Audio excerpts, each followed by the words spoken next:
What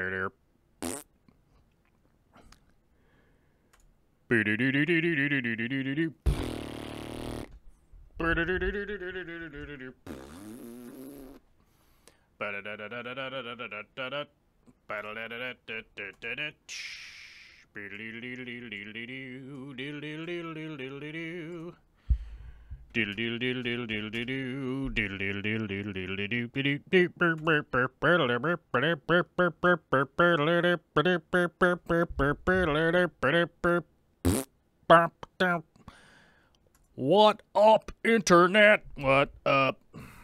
Why am I like way over here? Yeah, let me scoot over. Yeah, what's up, internet? What's going on? It is Monday. Welcome to Monday, everybody. How is everybody doing? Let's check in with the chat real quick. I see Bentley Pasco,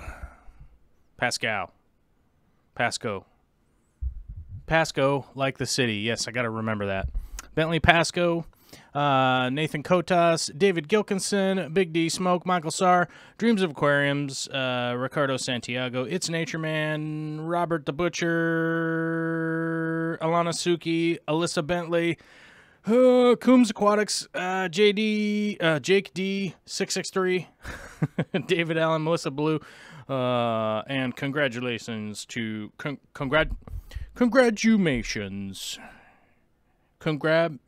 congratulations to Jim Smith for being first to the chat today. Thank you very much. What is up? It is Monday. Today we're going to talk about some sumps for a freshwater aquarium. Freshwater aquarium. Why would you want a sump when you could have a hang-on back? You could have a hang-on back or a canister filter or whatever you want to do, like a sponge filter or whatever. We'll talk about some of those filtration options and why they're... What are some of the upsides? What are some of the downsides? Where's the applications for them? Where's the non-applications for them? Like, where's it going to be? What are you going to do? What do you do with it? We'll answer some questions from the chat, of course, because this show is powered by you people. And when I say you people, I mean that in the nicest way possible, the kindest way possible. The human beings that watch this show, that is why we're able to do the show. And starting out with, and I shall post it in the chat right here, paste. That is the link to the Patreon page, the patronizers. Thank you very much, you guys, for being patrons of the show. What is Patreon? It is a third-party website that helps us crowdsource being able to, fly around, film things, do projects, make live streams, make non-live streams, make edited content, all that kind of stuff. This weekend, I realized, I'm going to talk about that in a minute. Sorry. This weekend, I was watching Netflix and realized the astounding amount of money they have going into those projects, and I had to admit, I was a little bit jealous, but my jealousy was quashed, squished, when I remembered, oh yeah, the Fish Fam and Patreon and whatnot. You guys are so generous, and I very much appreciate it a lot. I really do. And hopefully we just keep moving along, $1 a month at a time, maybe $5 at a month at a time, whatever. If you feel like you don't want to be an NPR, maybe you don't want to be, giving out money to NPR anymore because you listen to so much fish content. Hey, maybe that's your thing. Maybe it's not. I don't know. But it's thanks to those people. Now, the second group of people are the members on YouTube. As you guys know, we got to add in the membership button on YouTube. So if maybe you don't want to go to Patreon, to another web page or whatever, that kind of stuff, there's a join button right down there. It's $5 a month if you want to help fund this stuff. Whew. Part 2 of the commercial part here is we're getting there, man. We're almost done. The other group of people is just the subscribers, all you people hitting subscribe and all that stuff. It definitely helps And I appreciate it a lot. Thank you for hitting the subscribe button, the like button, blah, blah, blah, all that kind of stuff. But thanks to the members, thanks to the Patreon people, we're able to actually do this and film stuff and come on and be able to be here for a couple hours and talk about stuff. And it's a lot of fun, you know? So, yeah, I just wanted to say thank you. Now, speaking of this weekend and Netflix and that kind of stuff, it was a crazy weekend here at my house. We have... My spouse is sick. My baby daughter is sick. And for some reason, I don't have my normal overlay on here. Hold on. Let me go to scene 1, I think. Is it scene? Is it this one? No, it's not that one. Maybe it's this one. Oh! Yeah, kind of like that one. So people are wondering who this is down here in the corner. This little baby girl down here, that is my...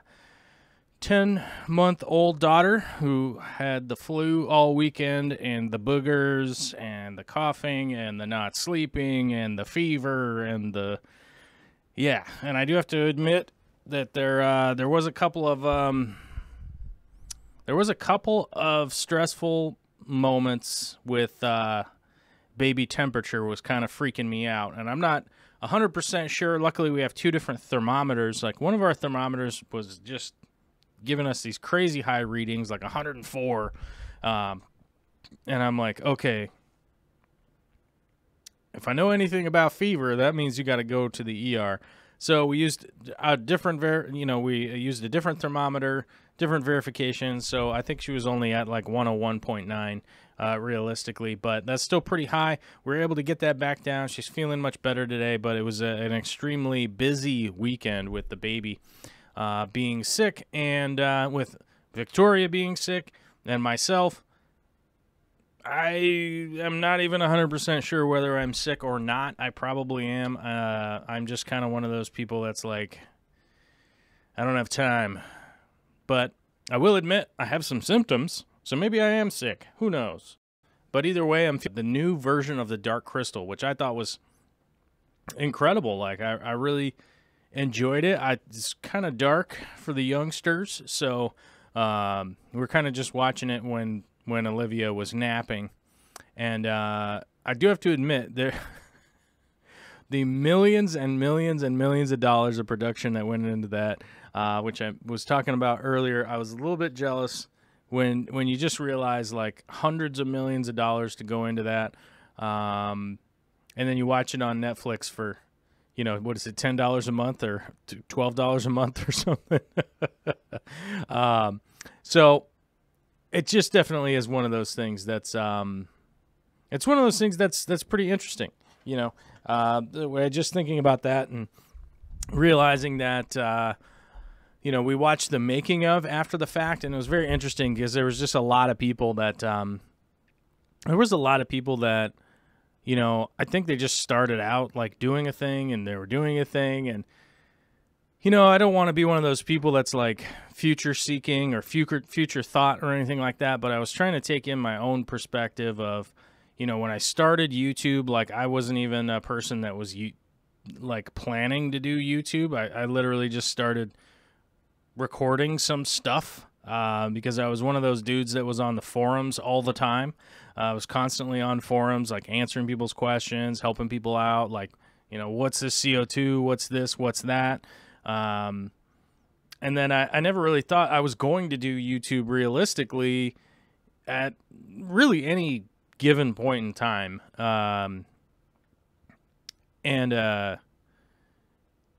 For probably at least 5 years or something like that, I would just upload nonsense or whatever.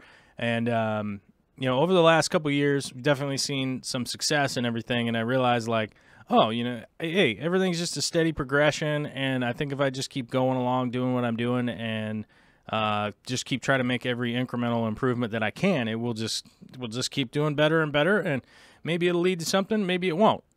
Maybe we'll get a Jim Henson type contract. Maybe we won't. Who knows? David Gilkinson's asking, have you watched The Expanse now on Amazon Prime? That's a cool show, especially for the special effects.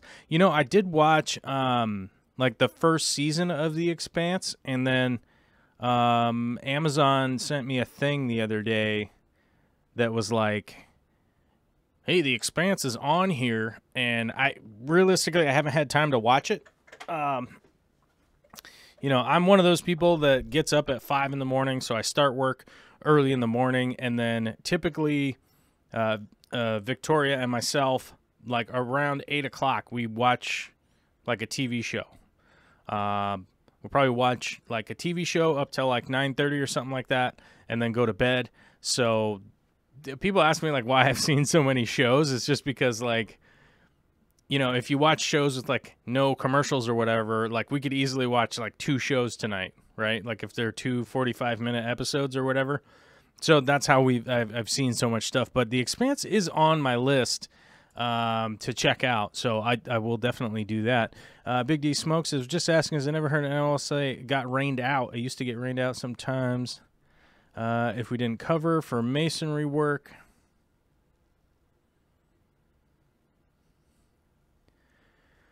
Oh, yeah. For masonry work, you can definitely get rained out. Oh, yeah, there's people in the chat talking about it started, the rain has returned. And I do have to admit, I enjoy the summer. I really do enjoy the nice weather. But, you know, it's 60 degrees out and raining today. And I'm going to be brutally honest with you guys. That's kind of weather I can get behind sometimes. I like a variation of weather. But honestly, when it's like 95, 100 degrees out for weeks on end, it is a welcome respite from the heat. When you come outside and you're like, oh, it's like the AC's on out here.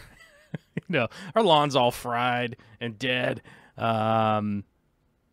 Let's see, was it Saturday night? I think it was Saturday night. We had this insane lightning and thunderstorm that hit Western Washington. I think I saw something that said there was over, 2,000 lightning strikes per hour for like the whole evening. So it was pretty wild. Some stuff blew up, some transformers and things like that, but that kind of blew in, and then now we're like behind it, and it's kind of chill out. So it's not too bad. You know, this whole summer it's been fairly warm out for me working and building stuff out there. As you guys know, we're not 100% independent here, just doing YouTube and things. I go out into the field and still do a lot of work, doing construction and building things and stuff. So it's just kind of nice that it's not super hot out, so definitely dig that. What else was going on? So everybody was sick. The weather's cold. We watched The Dark Crystal. It was pretty good. We did the ad spots. Cool. So let's see if we got anything. Deborah Sanders says, I'd love 60 and raining. It's 96 with 102 heat index there. Yeah, that's the thing. It has been hot. We spent some time over the mountains over the last couple of weeks. We did some rafting and things like that. I definitely did film with the rafting and stuff, so there will be a video about that coming up at some point in time when I was kind of scheduled to do some editing this last weekend, and it just didn't work out time-wise with the baby sick and stuff like that, and Vicky's sick too, so it's not even like, hey, I gotta go work, just handle this whole chaos up here, right? So, gotta do that dad stuff. I gotta do that dad stuff because I'm a dad, which is cool.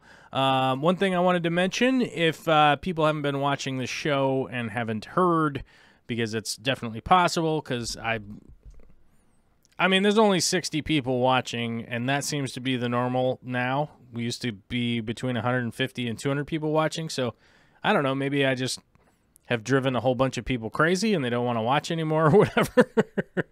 But maybe one of those 60 is a whole new person that was like, oh, I haven't been watching for a while. I will be, if people are wondering what conventions I'll be going to, I am not going to any of the American conventions. It has become blisteringly expensive to go to those. So what I did is I kind of looked around at what convention our budget would allow us to go film and document and actually go to. I will be headed to the Netherlands in Europe to go to Vivarium, which will be November 2nd and 3rd. So that should be, if you're anywhere near Europe, you should definitely go to the Vivarium convention and check it out. It looks awesome. I know that Chris Lucup will be there. I know the guys from Green Aqua will be there. I know Eric Martins will be there. A few other people should be there that I know, and I am not necessarily mentioning their names, or because I don't know if they're going, or I've just forgotten. I don't know. But I know that Chris will be there. We should be having some fun. I know that I've been talking with him about we'll probably film some cool stuff. Johan, if you guys don't know Johan, he posts our Fish of the Week on the Patreon page, and we normally go over that on Friday. I'll be able to film his fish room. We're going to go to some of his fish stores. We'll be able to film and stuff like that. So I think it'll be... And the funny thing is, it's much cheaper. I didn't even think it would be an option to go to Europe. But for whatever bizarro reason, it's significantly cheaper, like half the price that it was to go to, it was like half the price that it would be to go to Aquatic Experience. So I'm going to that. You know, and I was at Aquatic Experience last year. I was at the Aquatic Experience the year before, and hopefully I met the people there I was going to meet this year. I don't know. But I'll be at Vivarium, and, who knows? I'll be at Vivarium. Dwayne Perry says, probably talk too much about politics. Maybe I do. I don't know. Let's see. Was playing World of Warcraft, heard Joel's voice, and alt-tabbed. Thanks, Millie. Millie Gandalf. Gandalf. Let's be like, you shall not pass. It's not Gandalf's best line. I wonder what Gandalf's best line is. I think if I had time, I'd think about it. It's a much better. There's got to be something much better than that. Let's see. I see people. People are chatting about the NFL. If you guys don't know, that was the opening weekend. Was this last weekend? I think there's a game tonight. I have no idea what the Monday Night Football is, but Seahawks won yesterday, so that was pretty good. And we looked about as lackluster as it really could have been. The Waterbox is saying, really? I take it the plane tickets are more, but the hotel is cheaper. Both aspects were cheaper. Both parts of going to Vivarium were cheaper than going to Aquatic Experience. The plane ticket, lodging is cheaper. I think food is going to be cheaper. Traveling around out there is going to be cheaper, and there's going to be a much more return on investment because in my experience of having gone to multiple interzoos, the aquatic experiences, like I've been to MACNA, I've been to Reef Works, I've been to the AGA, the Aquatic Gardeners Association, just like in the last not that long. And I've been to a bunch of other conventions too. And I'll tell you this much, there isn't much of anything to film while at a convention. You know, there's people walking around, there's booths, there's people walking around, there's booths. And yeah, like you could potentially make a video out of that for people that are going or wanted to go, or I don't know. I'm sure people would watch it. But to me, I'm like, I don't want to be the guy who covers conventions. I don't personally feel like that brings anything to the table as far as like something to consume with your time. Like I don't think it's necessarily that entertaining. Like it could be entertaining to watch something like that.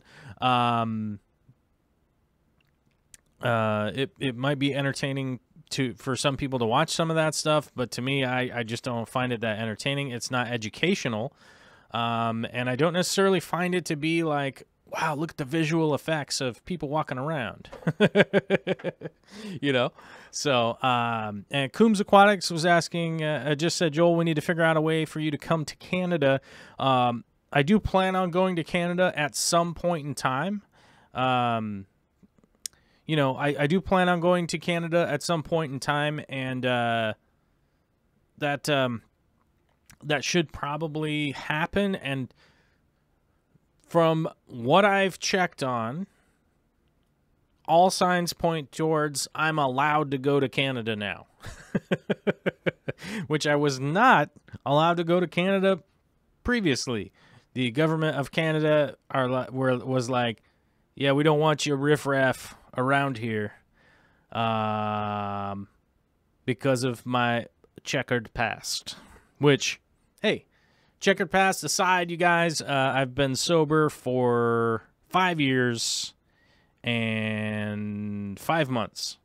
So I think it's 1,900 and, oh, my brains, 31 days, I think, something like that. So it's been pretty fantastic as far as that stuff goes, and I'm pretty sure from having checked that I should be able to get, I think I have to file a couple of pieces of paper for them to basically like check my crimes over the last however many years, right? And then verify it so that if when I do cross that border, they're like, oh, we already checked this.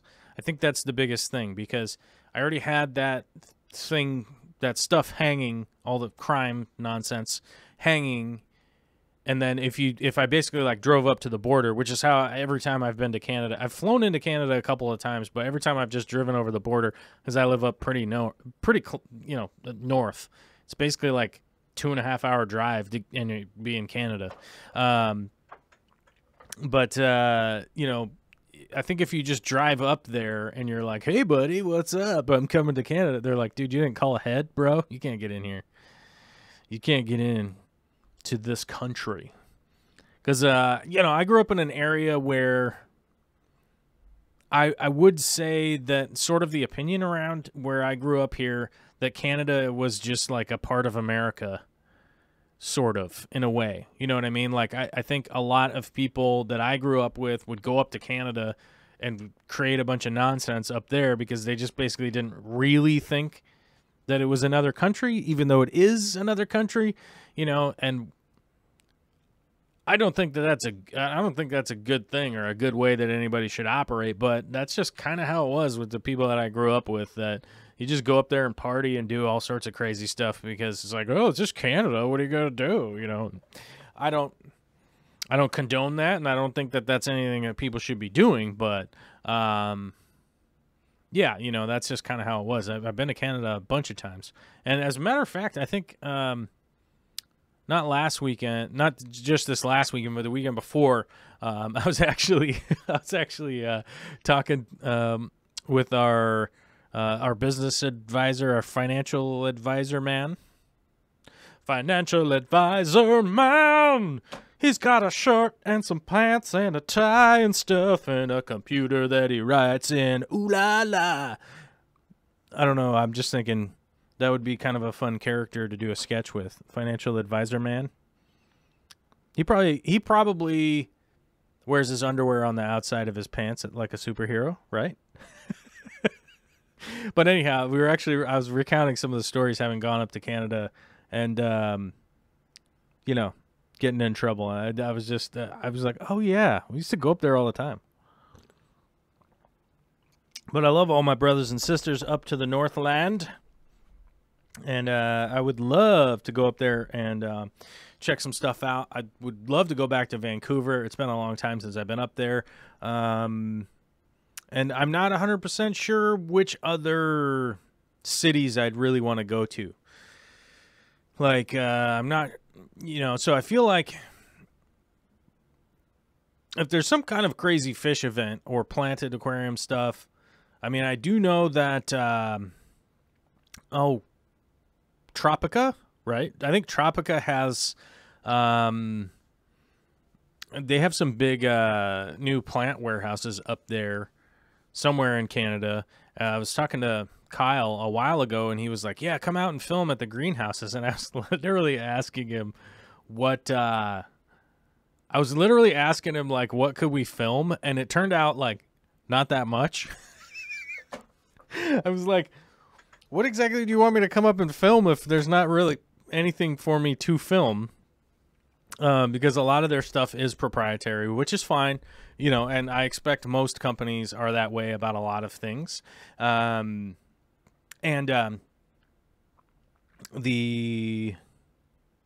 you know, but the whole thing is I was like, dude, I can't be super motivated to come all the way up there, to Canada to film if there's really nothing to film. And that's kind of the point of, you know, not necessarily skipping, but, you know, one of the American conventions I was going to be sponsored to go to. So I was sort of just planning on that. And then of course, once you go look at the pricing, and, you know, I have the realistic pricing from having gone to multiple of, like the aquatic experiences, like, so I know exactly what that cost looks like.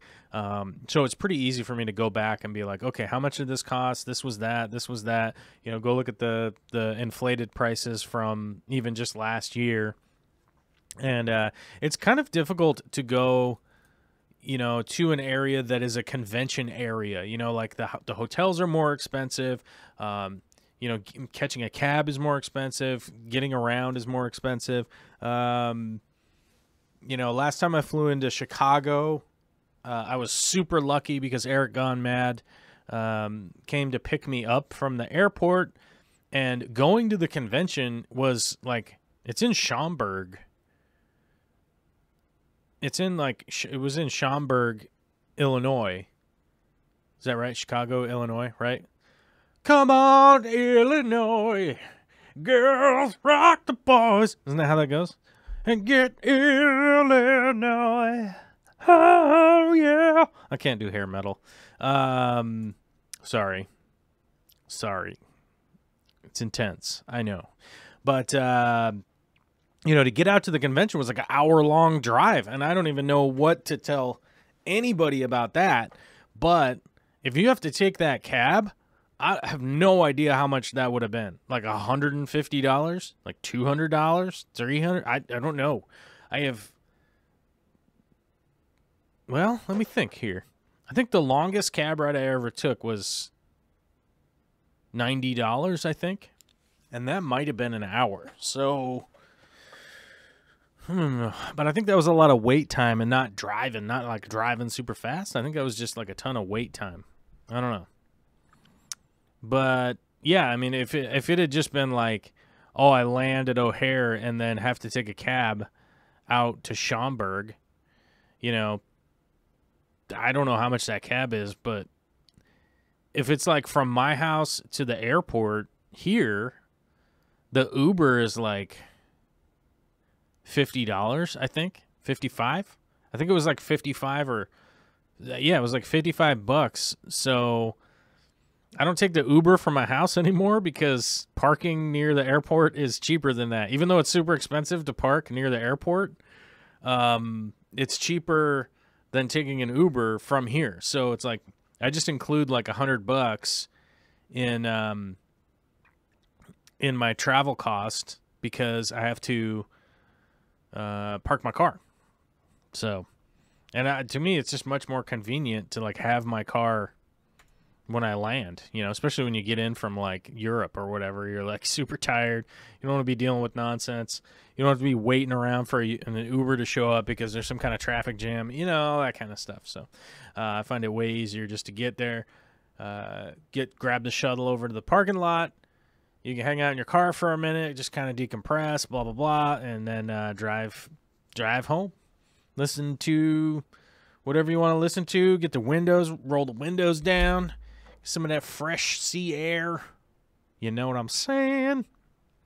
Anyhow, let's go to today's video because hopefully you guys have plenty of time to get your sump questions together, figured out, and what you wanted to ask about because we can go to today's video portion of the show. Why is it not playing? It's just Darkness, you guys. I'm not sure why it was just not playing. All right.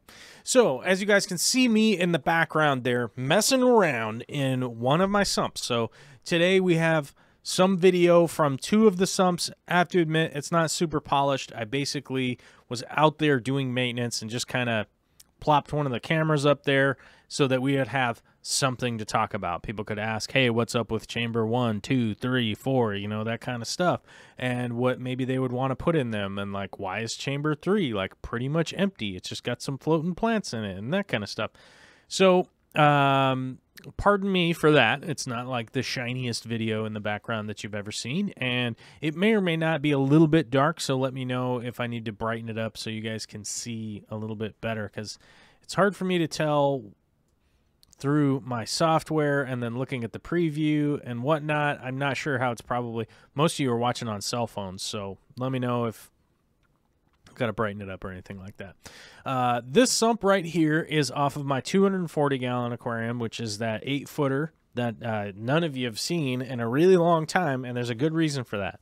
I've pretty much been allowing this tank to just go full-on nature style, get fully overgrown, out of control, and just completely out of whack. And I'm going to show you guys how to take an aquarium that sucks really bad, basically rebuild it, re-aquascape it, redo all of the stuff. But in the meantime, I still need my plants, I still need my filtration and all that stuff to be operating. You know what I'm saying? Like, I need my filtration to be healthy. I need everything in there to be healthy. It's just going to be super overgrown. And I will tell you, I've gotten a lot of the shots of the overgrown, and hopefully if my schedule continues to clear up, that video will be coming out fairly soon. So not to, like, you know, get everybody's, you know, ants in their pants, but that video will be coming. And so there's multiple lines of thought, because the water box is asking, oh, I was going to ask biomedia before or after the refugium, or does it, or it doesn't matter. I think from my experience, and one of the reasons for this is I like to have my biomedia in the most oxygenated area of the sump. Now, for me, in this aquarium right here, happens to be the first chamber. I am actually going to be adding a Zis filter. So anybody that's wondering what that Zis filter is, let me get a link for you. I know Corey from Aquarium Co-op has been pushing the Zis filter. Oh, where did my... Oh, man, I had a link for it. This is going to take a second, guys. But I have been adding Zis filters to the first chamber because that is realistically adding a lot of oxygenation where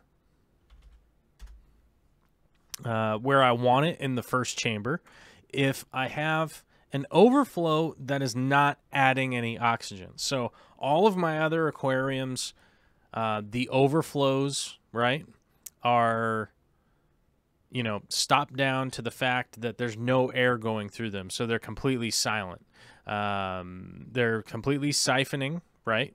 And they're silent. So the problem with that is that I'm not adding a bunch of oxygen. Now, in the 240 here, that first chamber that is going on, and now here we go. Now I have the Zis filter link. So let me give this to you guys in case people need to pop on to check out the Zis filter that I'm talking about. It's a little filter, and a lot of people out there have made their own and stuff like that. Feel free to make your own if you like. That's all good. If that's something that you're into and it's a thing that you want to do, cool.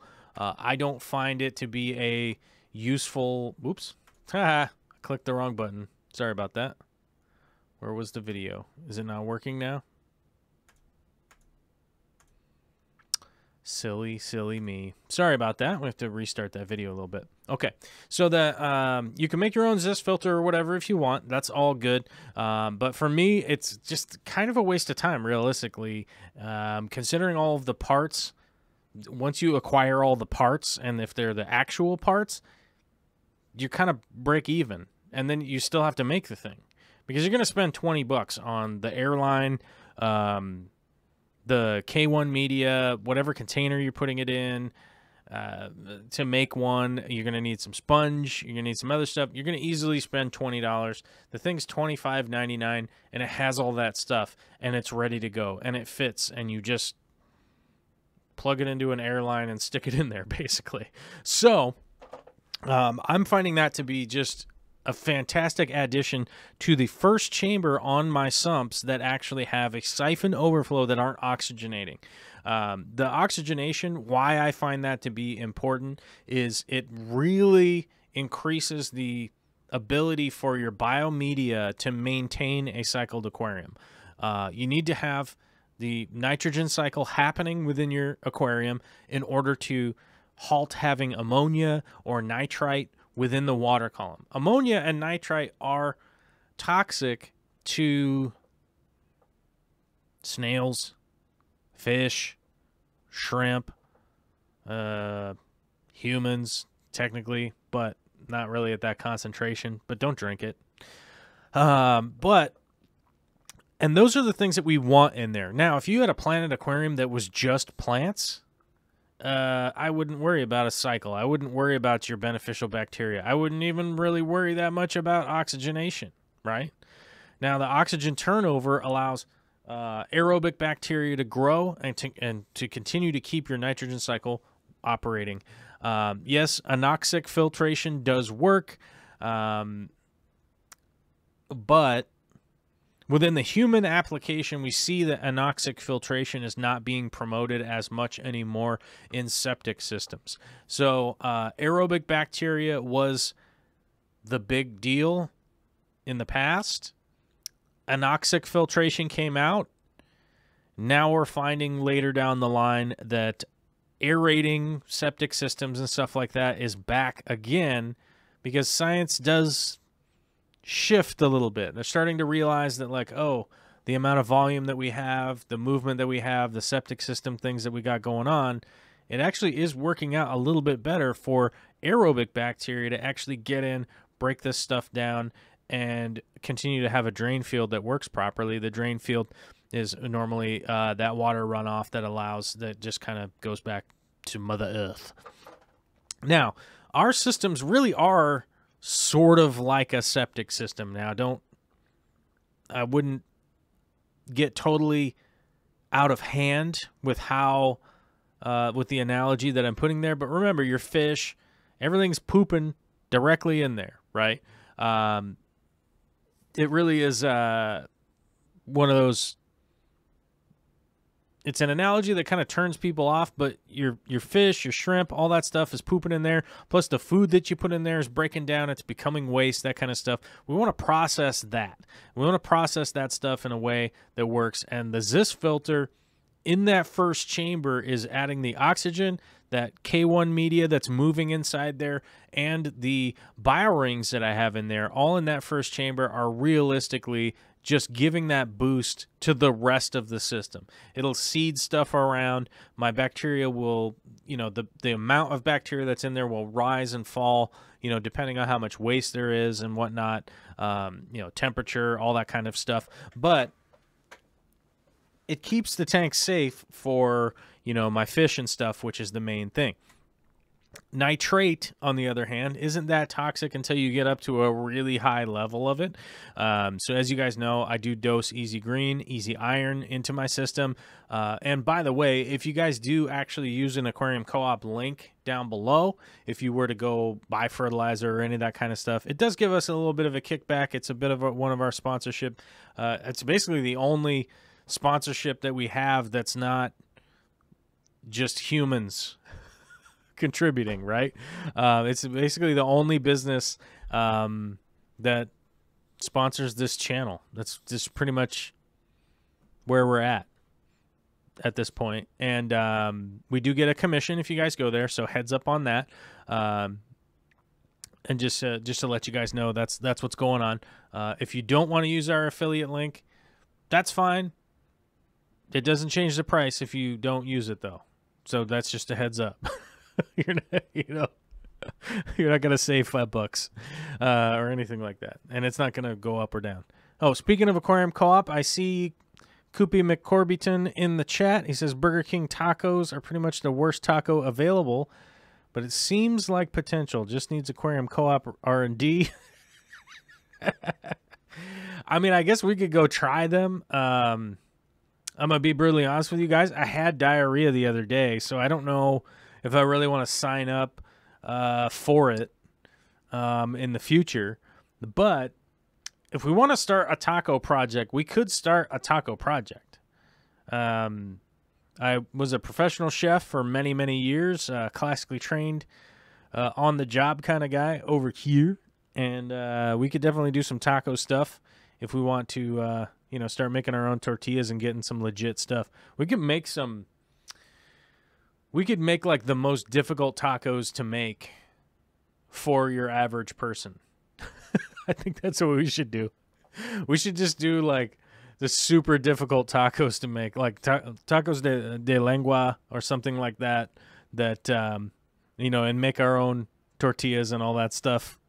But, Dave's Aquarium says, I like the septic analogy. It's biologically correct and can put folks in the correct mindset about filters. Yeah. So it does throw people off if you're like, the septic's like, oh my God, they start freaking out. But it's like the septic systems and the research and development is where most of the fish tank companies are getting their actual research documents from. There are not a lot of companies out there that even have the clout to realistically do a full scientific study on how well their filter works or doesn't work. And that's just reality. There just isn't that much money in it for a lot of the companies out there.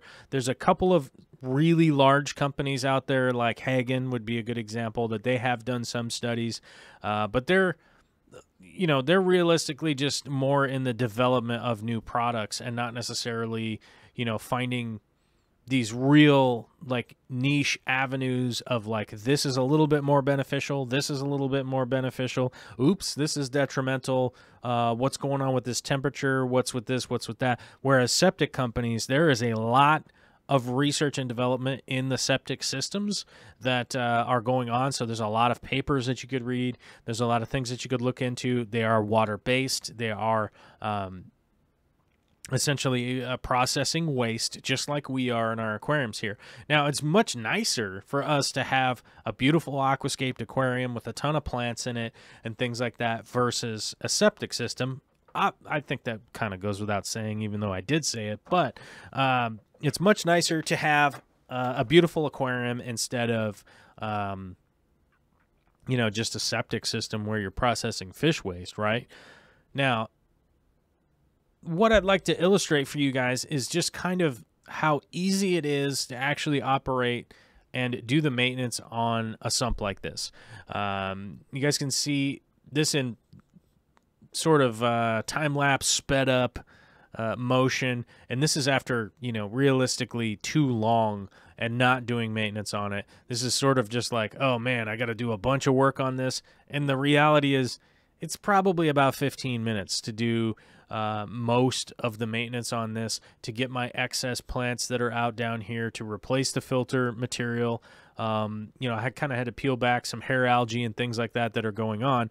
So in this sump here, I actually have a Fluval 2.0 light that is on in this sump for, I think right now, 10 hours a day. This sump light is on. I wonder if anybody out there will guess before I say it. When does this light operate? This light turns on 2 hours before the display lights turn off. Now, the reason for that is that I want to continue to extend off of the remaining CO2 and things like that are going on in the system and maintain photosynthetic process as long as I can. That's going to help me break down any excess fertilizer that's going on, break down essentially if there's any ammonia or nitrite or nitrate just kind of floating around in the water, it just gives me an extra opportunity from all these floating plants, this duckweed down here. The duckweed is going to be one of the big contributors to grabbing any excess, and having that long photo period down here helps with that also. Now, the offset with running those lights like that is essentially creating an algae scrubber, because if anybody out there knows what an algae scrubber is, this sump is just essentially set up as an algae scrubber. Instead of, you know, having a light system that runs water down a screen and has that light running on it all the time and growing algae down there and that kind of stuff. That's what this is right here. Without the extra pump, the extra light, all that kind of stuff, the extra equipment. That's basically what I'm doing here. So when algae or excess nutrients and stuff like that end up floating around in my system, they normally get uptake, or they are normally on the uptake down here in the sump as opposed to up in the display. Now, that's very apparent on the other sump that I'm working on in this video, and let's see if we can't fast forward the video here. Whoops. Why are you not playing? I mean, I'm playing it off of a solid state drive. It should play. No?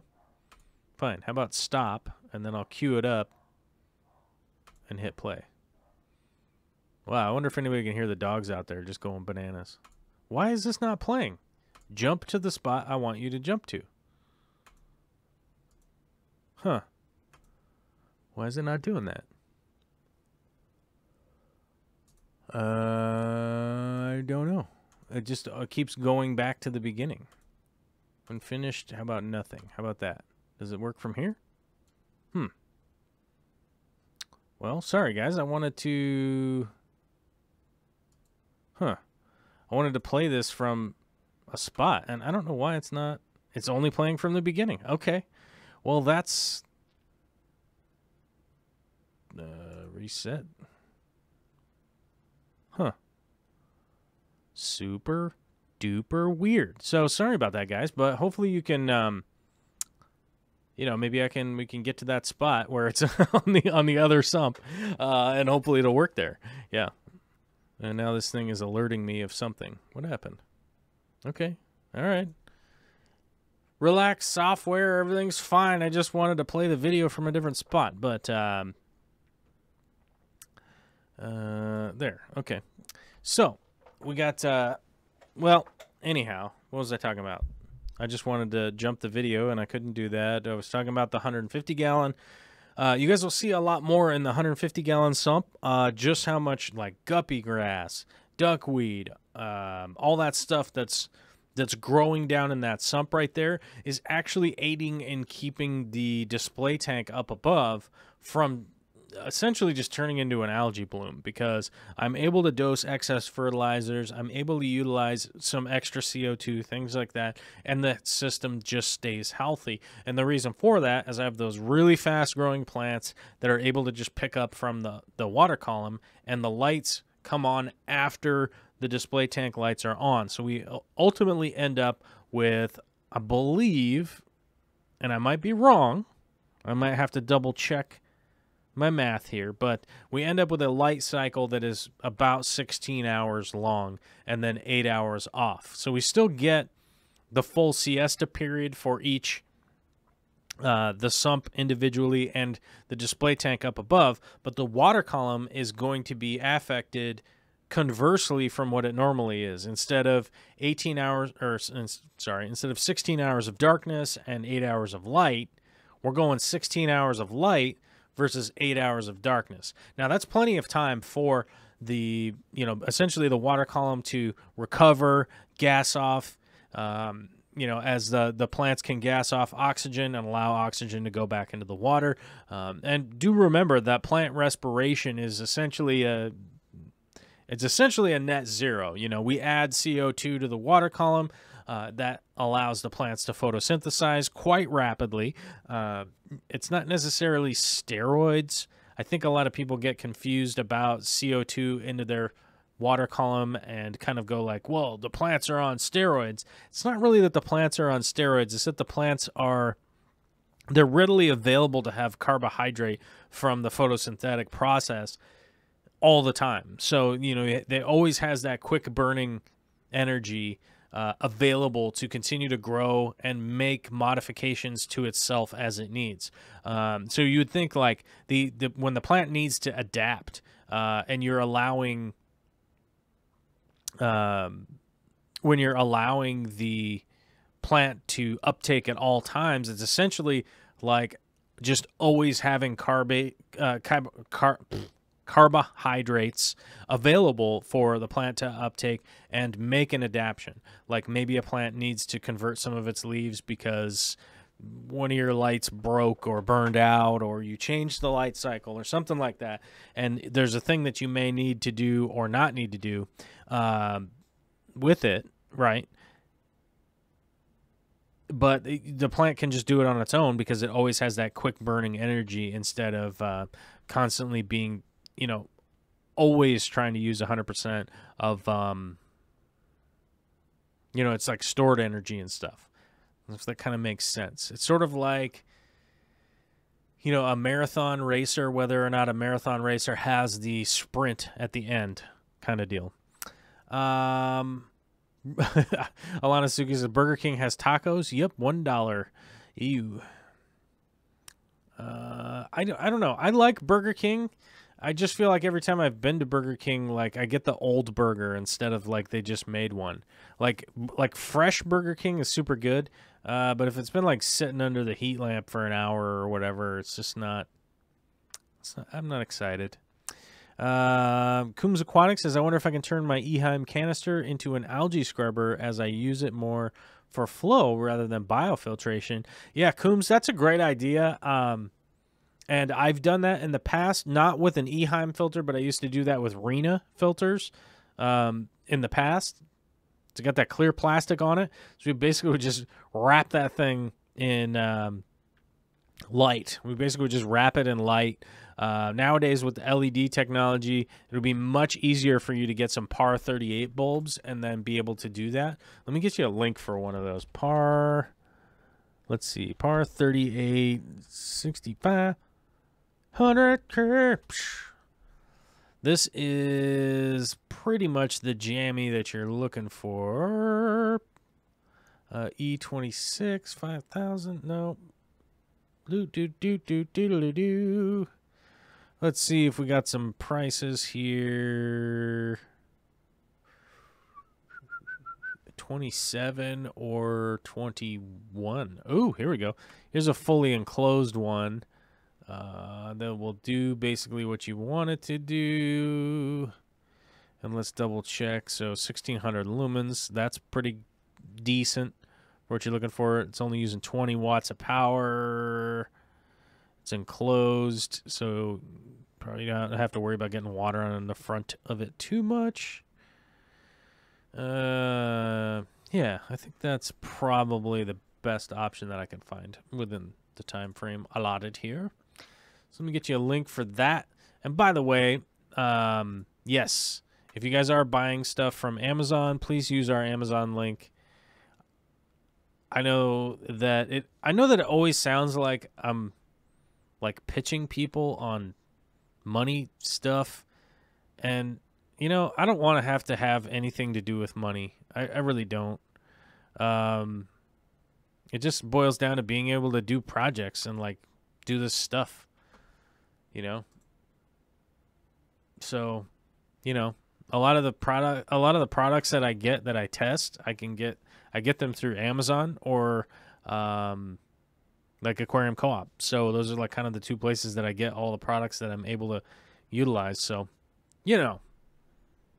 sorry, but it just is what it is. I live in America and it's crazy expensive where I live. And do I plan on moving? Yes, Vicky and I plan on moving at some point in time. Dave's Aquarium says, hopefully the file isn't corrupt. Yeah, the file isn't corrupt, but the software that I used to broadcast with updated right before the stream here, so I'm wondering if that had something to do with it. But either way, the video is working fine. Here's the 150. And maybe I can just pause it here. Maybe that'd be an easier thing to do. Pause. Ooh. Maybe it'll let us pause.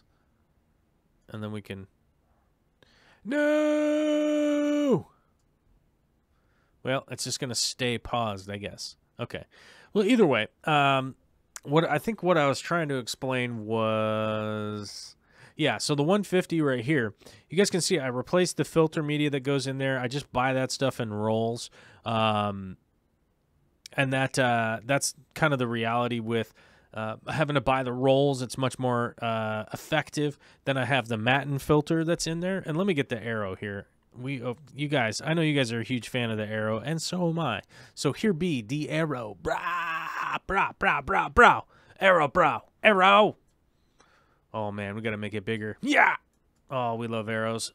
I love big yellow arrows. It's my thing. If I had one thing that I was way into, guys, I would say it's a digital PNG file giant arrow with a black outline around it. I think it's just fantabulous, you guys. So up here in the... I hope it's the upper left-hand corner for you guys, because that would be awkward if it seemed like I didn't know what direction, but maybe this is flipped around. No, it should be the left-hand side. You guys can see that red valve, that red knob right there. That goes to a gate valve. So that's my siphon overflow, this black pipe right here. So the white pipe is the siphon with the gate valve, which is the red knob. The black valve, or the black pipe right back here, is the emergency overflow. So if for whatever reason this ever becomes clogged or there's a problem or something wrong with it, there's this 1.5-inch pipe over here that will continue to overflow regardless of this not working. 99% of the time, this is working fine, silently runs, makes no sound at all, and we're problem-free. On the off chance that maybe there's a giant lightning storm and the power goes out and it turns that stuff off and then it kicks it back on and for some reason something gets stirred up or something like that and it clogs that up, I've got the emergency drain there and it's not a problem. This Matten filter was sponsored by Corey from Aquarium Co-op, but not related to his business. He had a chunk of it at his house, and I was like, hey, man, do you want this? And he was like, nah, man, I need to get rid of that. And I was like, whoops, it fell right into my truck. And then I drove away super fast. Did a wicked burnout because Matten filter is wicked expensive. I didn't steal it. I just didn't want him to think twice. So I drove off super fast. I did a huge burnout. And then I believe I drove about 100,000 miles an hour back to my house, 78 miles away. Oh, whoa. It just caught up. Now the arrow's useless. Will it play from here? No. Stop. All right, check this out. I'm going to try something here, guys. I'm going to try something during the show. Let's see how this works. Add source. Media file. Let me go. Now, here's the question. Where did I drop that clip? Drive Q, S, T, U, V, H, E, G, D, F, O, R, Z. Let's see what we got here. Today is the 9th. Oh, but it has sound. That's a problem. Yeah. I don't think we can add that file in, you guys. It has sounds. Okay, so we'll just go back to playing this regular again. Yeah, I don't know why it's doing that. Maybe I need to restart the computer after the software did it, but at least we have the arrow. So, whoops. Come on, man, select the arrow. Yeah, there we go. We got so much arrow movement, we're going crazy. Yes, arrows for days. But we got a $5 super chat from the Fish Tank Barn into the tip jar. Well, thank you, Mike. Always awesome. Joel G. from New Zealand with a $2 New Swaziland Kiwi style super chat with $2 New Zealand worth of plain white rice for Corey. Sorry, I'm going to take that $2, and I do need to go buy rice because my giant bag of my bin of basmati has it's not expired. We ate it all. I got to go get some new rice. So I'm going to take that $2 and I'm going to buy me some rice because it's contextual. I need rice because I eat rice almost every day. And yesterday I had to eat quinoa. What am I, Chilean? I'm not Chilean, bros. I mean, I'm not Asian either, but I eat rice almost every evening. Rice, protein, and lots of vegetables. That's my evening want for dinner. That's what I want for dinner. Rumbust with the Swedish Crones, 1946. Now, I haven't heard from Rumbust if he's going to be at Vivarium or not, but I really hope to meet him in person. And I think that's all of our super chats of the day. So, try to get those out of the way, and that'll work. Kira Doom 12 says, I was planning on going with piston air system. Should I go big for future tanks or just buy one that fits the tanks I have now? Now, with piston-driven air pumps, I would certainly over-purchase. Now, the reason for that is that, and let me see if I have the air pump. I did look this up just a little bit ago. Air pump.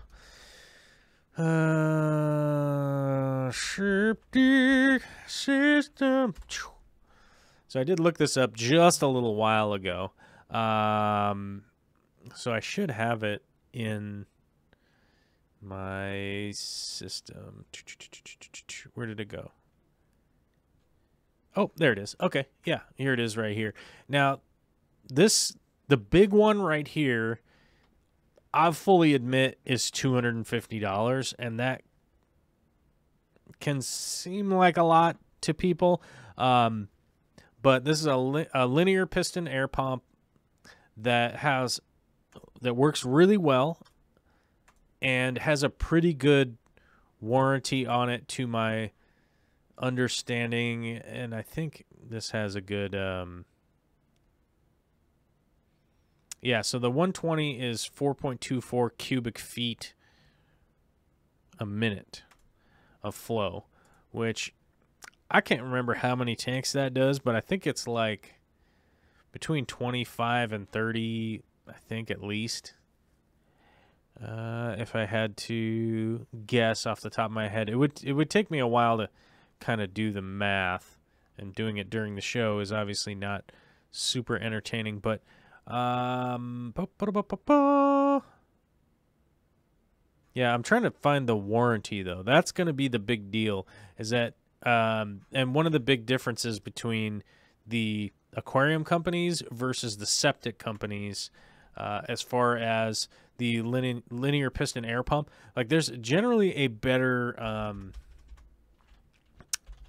warranty kind of situation with the septic stuff, because at the very least you might not have a fish tank guru or whatever you want to call them that's near you, but chances are wherever you are in the US, there's probably a septic company, right, that you'd be like, hey, my air pump's broken and here's the one, and they'd be like, yeah, okay, we'll just order the parts and we can rebuild it for you. So that's one of the reasons I go with that. Now, Alita, A-L-I-T-A,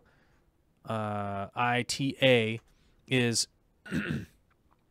kind of the air pump that I normally recommend to people if they freak out about having been recommended a septic pump. Now, why people are that way, I don't know, because probably they just think about poop or whatever and start freaking out. So here's the Alita pump, which you can see is currently like $215. So it's slightly cheaper. This one only runs 80 liters per minute, which is significantly less than the septic pump for like a savings of $35, but that's still pretty darn good. They're both really quiet. They're linear pumps. They work well. They'll maintain pressure. And that's one of those things that, I just recommend that to people because it's kind of an easier way to go in the United States. Now, I don't know about other countries. Like maybe other countries, there's the fish tank folks out there that like will come repair your air pump for you. You know, it's like when I was in Austria, you start to realize that Austria is like probably not even as big as New Jersey.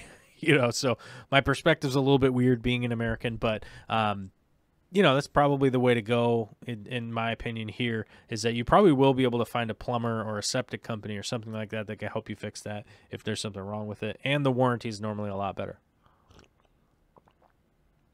But if I was to recommend going with a small air pump, you definitely want to get like those little USB air pumps. I have a few of those from the Aquarium Co-op. They work pretty good. They're tiny. They don't cost a lot. If I was going to go small, I would go really small. If you're going to do a fish room, go really big. Because the bigger the equipment, it's going to last longer. There's going to be a warranty. It's not going to get overworked. That's almost always the biggest problem with people hooking up air into a fish room. Now, speaking of air going into a fish room, if you're somebody that's going to set up, say, 50 10-gallon tanks, right? Like, let's say you want to put up a rack of tanks because you're going to be breeding a bunch of things. You're going to be doing this. You're going to be doing that. What's more beneficial to those people? Sponge filters, air-driven, that's the way to go. Running a sump for somebody like that is pointless. It's not a great, you know, it's not necessarily going to save money. You're not going to have a better experience. You're going to cross-contaminate all those little tanks because you're going to have all the same water going in. So a sump for somebody that's having a big rack of tanks and stuff like that, don't do it. That's a monumental waste. And 99 times out of 100, it's going to be a problem. Now, some people out there are going to reference this video later on because one of the projects that I'm working on for the future is a bunch of small tanks hooked up into a sump, but that's because I'm testing equipment and substrates. So I want all of my water to be exactly the same. I want the filtration to be the same. I want the temperature to be the same. I want all that stuff to be there so that I can test the plant growing capabilities of different lights versus different substrates and the cross-referencing of that. So if anybody references this video later on, be aware that's what's going on. And yes, I did never tell anybody to set up a system like that if you're going to be breeding a bunch of things, a bunch of different shrimp, a bunch of different fish, and you need a bunch of different water quality and, sorry, not water quality, but water parameters and things like that. If you are going to do that kind of breeding facility thing, it's definitely more cost effective to run sponge filters with you know, a manifold run off an air pump, and way easier to manage. It's just kind of the better way to go. I've helped run stores and stuff that ran everything off of giant sumps, and it's a nightmare. I'm going to tell you guys, it's a nightmare to run a ton of tanks with a ton of different kinds of fish and all that stuff in this one type of water that's at one temperature, you know, and a lot of my experience, not necessarily most recently, but working in Chinese groceries, doing a bunch of maintenance on their equipment and stuff like that. And part of the maintenance on that equipment was checking into their water systems operating their live fish tanks. You guys, we're talking about big saltwater fish and big freshwater fish that are all held together, crammed in space, large volume of water. They're alive for human consumption. And I basically started making some changes after having learned and worked on those systems a little bit to find out exactly what sort of the time-tested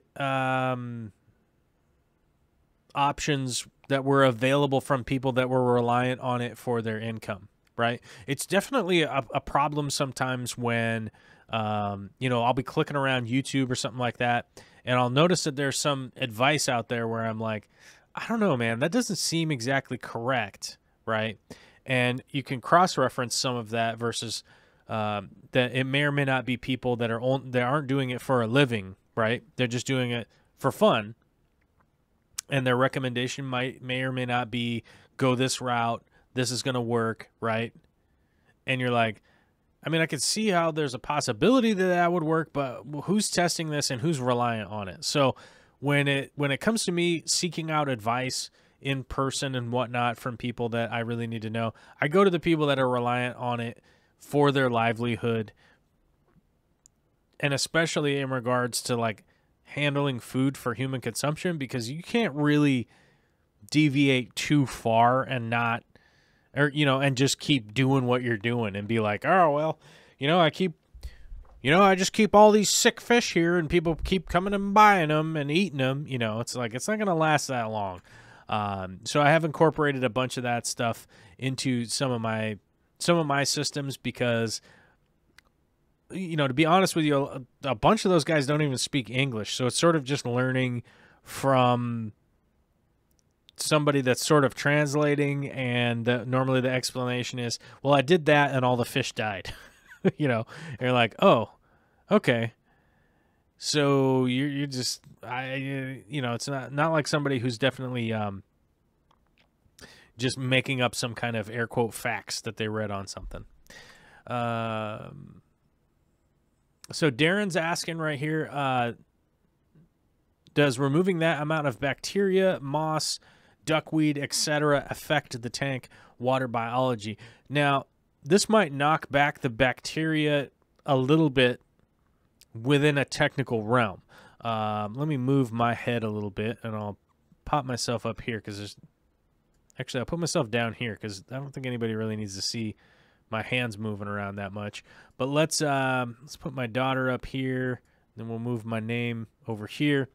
But as you can see, this first chamber right here is filled with tons of these biorings. Now, of late, and over the past probably 10 years, there have been other biomedias that have come along. Whether they work or not is still up for debate, because people keep, air quote, like they put them under a microscope and they're like, look at how much how porous this is compared to the other stuff. But how easily do those pores just get clogged up and just become like having a rock in there, right?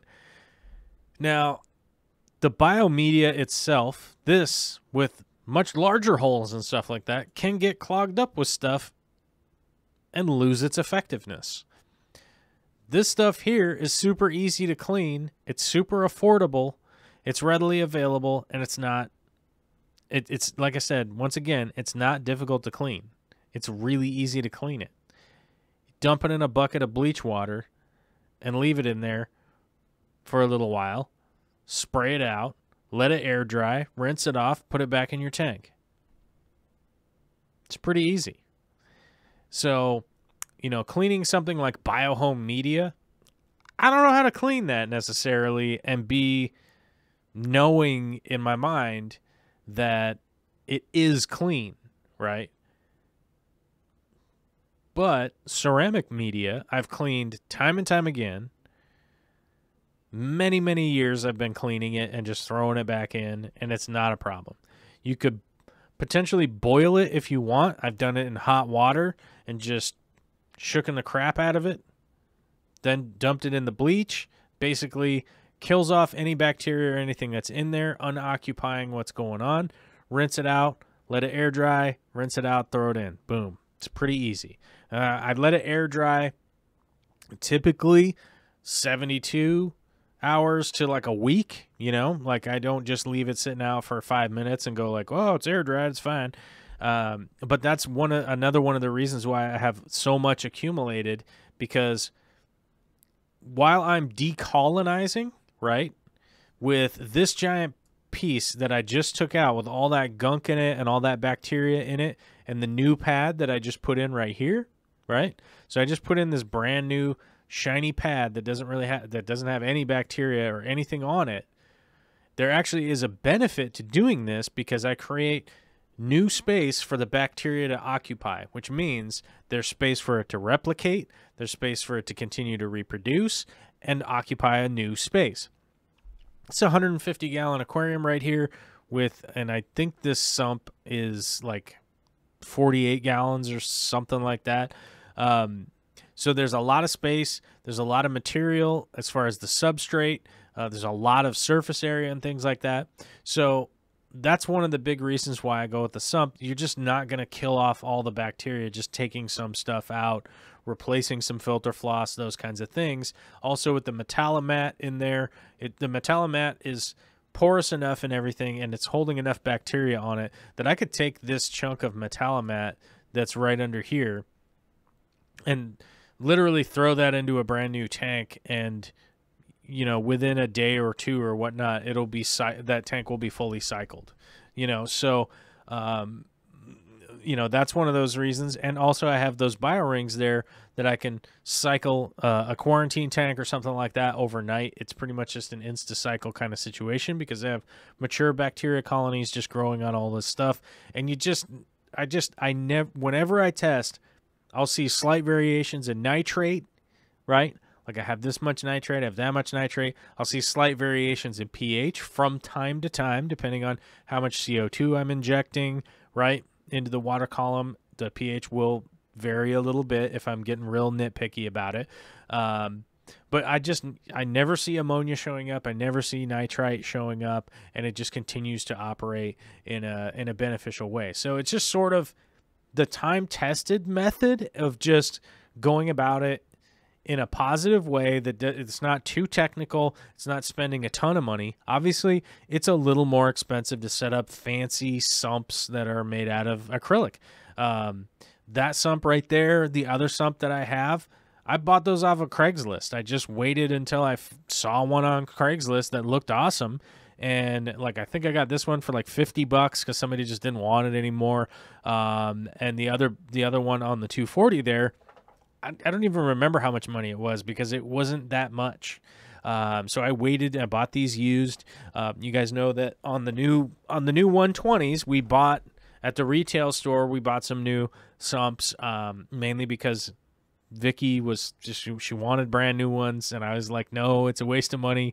But she really wanted brand new ones, so we bought brand new nice ones. But you could do this with an old glass aquarium.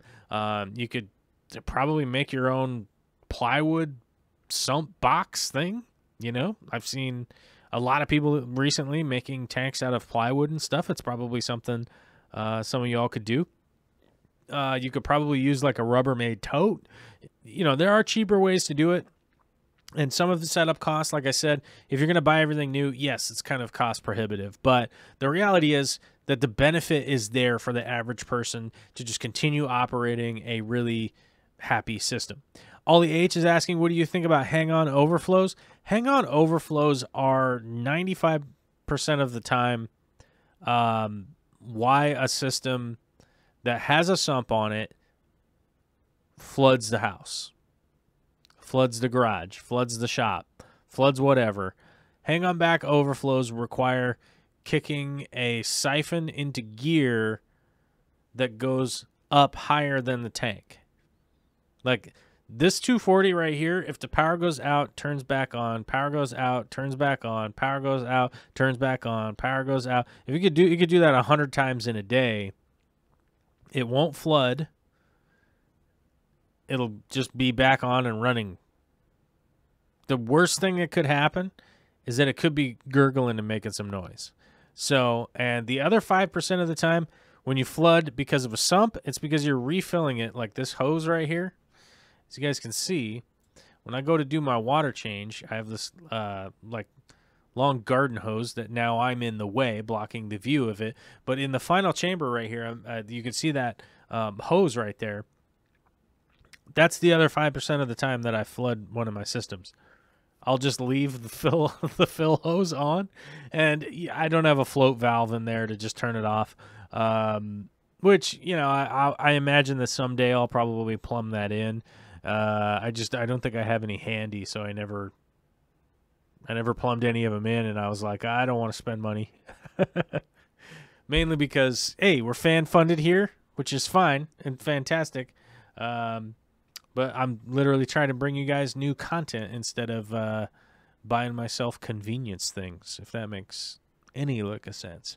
All right, guys, we are into our space, so let's see what kind of questions we got here. Nathan says, how would you stock a 12-gallon long that will have a pair of Epistogramma Agazasi Fire Reds? I'm thinking Ember Tetras, Threadfin Rainbows, but my concern is water parameters. I would, a 12-gallon long with Epistos in it, I would stock with Epistos and maybe some snails. I wouldn't add any other fish. It's just, Epistos are pretty territorial, and 12 gallons is not a lot of space for them to have a territory and not mess with some other fish. And if you have a pair, it's a male and female, they'll be breeding if your tank is healthy and get more territorial, right? So, all right. We have, all right, so I hit the super chats. We got that. We had no new members to speak of today. Okay, so we got super chats. We got that. And then I have to check the email. Where did my email? What up with the email? What the email? No new taxes. Why did Twitter email me? I swear I never use Twitter. I get more emails from Twitter ever. Any other thing. I get so many emails from Twitter. It's bizarre. Let's see what we got going on the Discord. If you guys don't know, one of the perks to becoming a Patreon or a member on the YouTube channel, it will give you access to our Discord chat, which we have, a bunch of different rooms in the Discord chat. It's sort of a 24-hour access kind of deal where you could post pictures up, you could post videos up, you can post all sorts of things, questions, comments, complaints, whatever you guys want to put up there. We're definitely always around. Right now, we are up to 110 members over there that all could help answer a question if you have it, stuff like that, or at least give you some advice, or just a pat on the back. And if you guys want me to review... Where did it go? Tank review. There it is. If you guys want me to review your aquariums at some point in time, and that be on the YouTube channel, you can post the pictures of them up in the tank review channel on the Discord. So much appreciate everybody over at the Discord. There's 110 of you, so I can't say everybody, but you all know who you are, and much respect. I love having you guys there, and I love having the our little community where we're able to go back and forth about stuff. It's just, I think, honestly, like, having the Discord chat has sort of reinvigorated a little bit of my excitement towards, the community and stuff. So Patreon is great. Discord is great. I'm loving it. It's pretty good. And we're just going to keep doing what we do. So I didn't see many other questions. If you guys have continued some questions and stuff like that, like I said, you can post them on Patreon. You can post them in the comments below. You can post them on the Discord chat. Maybe I'll make a channel for that on the Discord or whatever. Oh, I think Gillett says 109 members and me who broke in. Smooth. But Gillett is over there, so in case you need to tell him about something, you could pop over there. But we had a lot of I didn't see too many questions. Hopefully I didn't miss any or anything like that. But shout out to everybody for coming out today. Very much appreciate it. And I will talk to you all on the flippity flop.